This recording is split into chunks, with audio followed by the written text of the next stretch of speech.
আব্বা এখন আমরা কই যাইতেছি? ওই সারা বাড়ি রমজান ডাকাতের দাঁড়া করেই রাখছে। আজকেই তোর পতাকাটা শেষ করে দেবো। পথের কাটা শেষ করো মানে ওরে কি মাইরে ফেলাবা?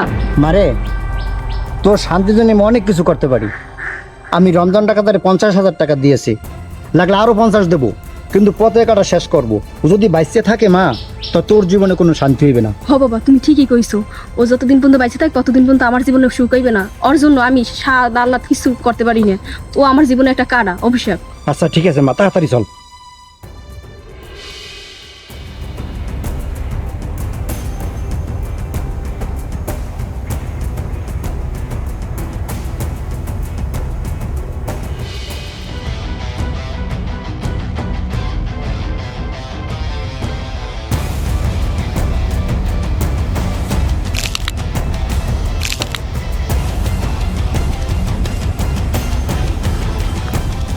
রমজান ভাই, এই নেন আপনার শিকার। এত মারা আমার বা হাতের কাজ, এতে তো দাহানের একটা কোপও ভাগে পাইবে না। এই বাচ্চা দেখ তোর জন্য কি আনছি। ফোরকান ভাই, এটা কি আপনি নিজের মাইয়া? শোনেন রমজান ভাই, আপনাকে যে কাজ দিয়েছি আপনি সেই কাজ করেন, বাড়তি দিকে আপনি নজর দিন না।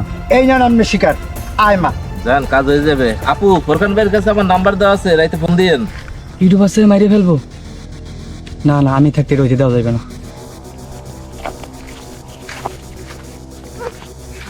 এই বাচ্চা, আমি ছোট আর বড় চিনি না, আমি চিনি শুধু টাকা। তোর আজকে টাকার জন্য খুন করতেছি, তুই আমার ক্ষমা করে দিস।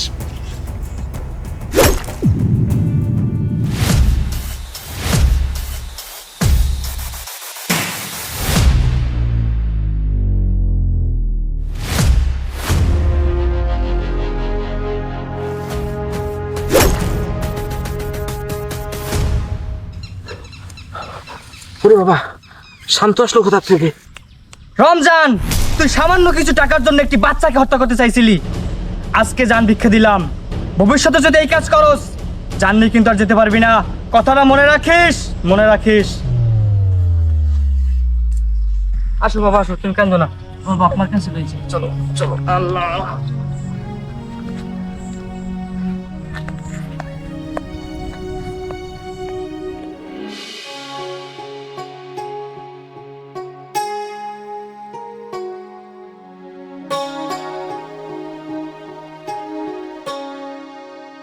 আমার দাদু ভাই যাইতে পারে কই? পুরো বাড়িটা তন্ন তন্ন করে খুঁজলাম, বৌমারও কোথায় দেখি না। আব্বা, কি খবর? এত জরুরি ফোন দিলা? আমি আরো যাইয়ে খুলতে পারি না, আবার দৌড়িয়ে আইছি। বাবা, দাদু ভাই রে এই বাড়ি সব জায়গায় তন্ন তন্ন করে খুঁজছি, কোন দাদু ভাই রে দেই না, বৌমারও কোন দেই না। কি কও, ওরা গেছে কই? আমি তো কিছু জানি না, ঘরে আইয়া অগো সব জায়গায় খুঁজলাম, কোন দেখি না। আল্লাহ না করুক আমার নাতিদের আবার কিছু হয়ে গেলে নাকি। আব্বা, তুমি তো আমার টেনশনে ফেলাই দিলা। এই অমঙ্গলের কথাবার্তা কবা না। ওই দি বৌমা আইছি। কি বৌমা, তুমি আল্লাহ কা নাতি কই?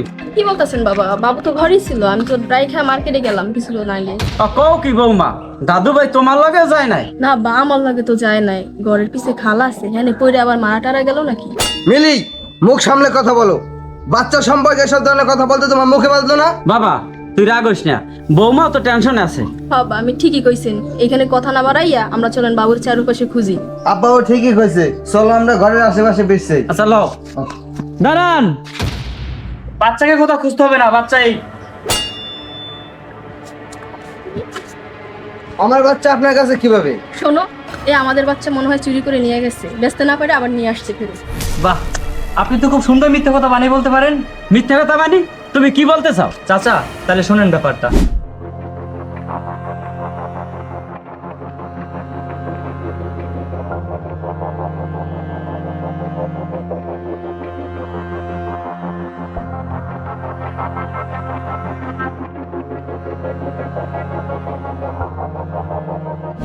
কি বৌমা, তুমি এত বড় সাহস কই পেইলা?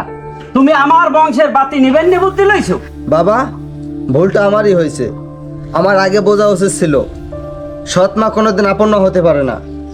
আর তুমি, তোমার এত বিশ্বাস করছি, তোমার ওর আপন মা ভাবছি, ওর দেখাশোনা করার জন্য, ওর আপন ভাবার জন্য তোমার আনছি। তুমি এগুলো কি করছো? এগুলো কি মানুষের কাম? শোনো আবির, আমার ভুল হয়ে গেছে, মানুষেরই তো ভুল হয়, আমাকে আর একটা বার সুযোগ দাও। চুপ কর বেয়াদব, তোর কোনো ক্ষমা নাই। তুই যে আজ আমার সন্তানের সাথে করছো, এমন হাজারো মানুষ করতে আছে তাদের সন্তানের সাথে। কেন তোমরা মেয়ে জাত, তোমরা কি আর একটা মেয়ের সন্তানকে তোমার নিজের মেয়ের সন্তান মনে করতে পারো না? তোমরা কি মানুষ না জানোয়ার? বাবা, আপনি আবিরকে বুঝান না, মানুষের কথায় আমি এই কাজ করতে বাধ্য হয়েছি। মানুষ এসে বলছে যে এই সন্তান বেঁচে থাকলে আমি কখনোই সুখী হতে পারবো না, এর জন্য আমি এই পদক্ষেপ বেছে নিয়েছি। বাবা বৌমা, আমি এই ব্যাপার কিছু জানি না। আবির যে সিদ্ধান্ত নেবে আমি ওইটাই সিদ্ধান্ত রাজি আমি। তুই যে ভুল করছো এর ক্ষমা কোনোদিন তুই পাবি না। তোরা উচিত ছিল পুলিশে দেওয়ার, তা আমরা দিলাম না। তুই আমার বাড়ি থেকে এখন বেরিয়ে যাবি, আর তোরা সময় মতো আমি ডিভোর্স লেটার পাঠিয়ে দেবো। যা ভাইরা। বাবা, তুমি যে কাজটা করছো এই ঋণ কোনোদিন শোধ করতে পারবো না। আমার দাদু ভাইরে তোমার কারণে পাইছি, তাই আজকে তো মনে করবো যে আমার দুইটা ছেলে, তুমি আর বড় ভাইয়ের মতন থাকবা। জি ঠিক আছে? জি ভাই, ভাই, আমি আমার স্ত্রীর কথায় অনেক কিছু ভাবছি, কিন্তু আমারে ক্ষমা করে দিও। তোমার আমরা ভুল বুঝছি। আজ থেকে তুমি পর কেউ না, তুমি আমার আপন ভাই। হ্যাঁ ভাই, আসেন ভাই।